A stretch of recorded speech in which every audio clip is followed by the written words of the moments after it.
સુરત કોંગ્રેસમાં ભડકો ચૂંટણી પહેલા મહિલા મોરચાના 11 સભ્યોના સાગમટે રાજીનામા પ્રમુખ વિરુદ્ધ ગંભીર આક્ષેપો દક્ષિણ ગુજરાતના રાજકારણમાં આજે એક મોટો ભૂકંપ સર્જાયો છે। સુરત કોંગ્રેસમાં ચાલતી જૂથબંધી અને આંતરિક ખેંચતાણ હવે જાહેરમાં આવી ગઈ છે। સુરત કોંગ્રેસ પ્રમુખ વિપુલ ઉદનાવાલાની કાર્યશૈલી સામે વિરોધ દર્શાવતા મહિલા મોરચાના 11 સભ્યો એક સાથે પોતાના પદ પરથી રાજીનામા ધરી દેતા રાજકીય ગલિયારાઓમાં ખળભળાટ મચી ગયો છે। પ્રમુખની મનમાની અને અસભ્ય વર્તનનો આક્ષેપ રાજીનામું આપનાર તમામ મહિલા કાર્યકર્તાઓએ શહેર પ્રમુખ વિપુલ ઉદનાવાલા પર અત્યંત ગંભીર આક્ષેપો કર્યા છે। રાજીનામા પત્રમાં સ્પષ્ટ ઉલ્લેખ કરવામાં આવ્યો છે કે પ્રમુખની માનસિકતા મહિલા વિરોધી છે। મહિલા કાર્યકર્તાઓ સાથે તેમનું વર્તન અસભ્ય હોય છે। તેમના દ્વારા આપવામાં આવતા માનસિક ત્રાસ અને મનમાનીથી કાર્યકર્તાઓ ત્રાહિમામ પોકારી ઉઠ્યા છે। પ્રદેશ કક્ષા સુધી પહોંચ્યો મામલો આ કોઈ પહેલી વાર નથી કે વિપુલ ઉદનાવાલા સામે અવાજ ઉઠ્યો હોય। સૂત્રોના જણાવ્યા અનુસાર અગાઉ પણ અનેક કાર્યકર્તાઓએ તેમની મનમાની અંગે પ્રદેશ કક્ષાએ રજૂઆતો કરી હતી, જોકે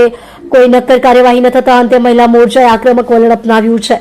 આ 11 સભ્યોએ પોતાના રાજીનામા પ્રદેશ મહિલા કોંગ્રેસના પ્રમુખ ગીતાબેન પટેલને મોકલી આપ્યા છે। ચૂંટણી ટાણે જ કોંગ્રેસની મુશ્કેલી વધી।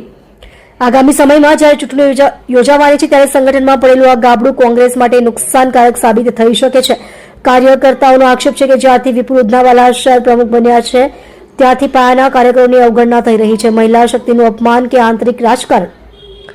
એક તરફ કોંગ્રેસ પક્ષ મહિલા સશક્તિકરણની વાતો કરે છે ત્યારે સુરત જેવા મહાનગરમાં મહિલા કાર્યકર્તાઓ દ્વારા અસભ્ય વર્તન અને માનસિક ત્રાસના આક્ષેપો સાથે રાજીનામા આપવામાં આવે તે પક્ષની છબી ખરડાય તેવું પગલું છે। હવે જોવાનું એ રહેશે કે પ્રદેશ નેતૃત્વ આ મામલે ડેમેજ કંટ્રોલ કરે છે કે પછી સુરત કોંગ્રેસમાં હજુ વધુ ગાબડા પડશે।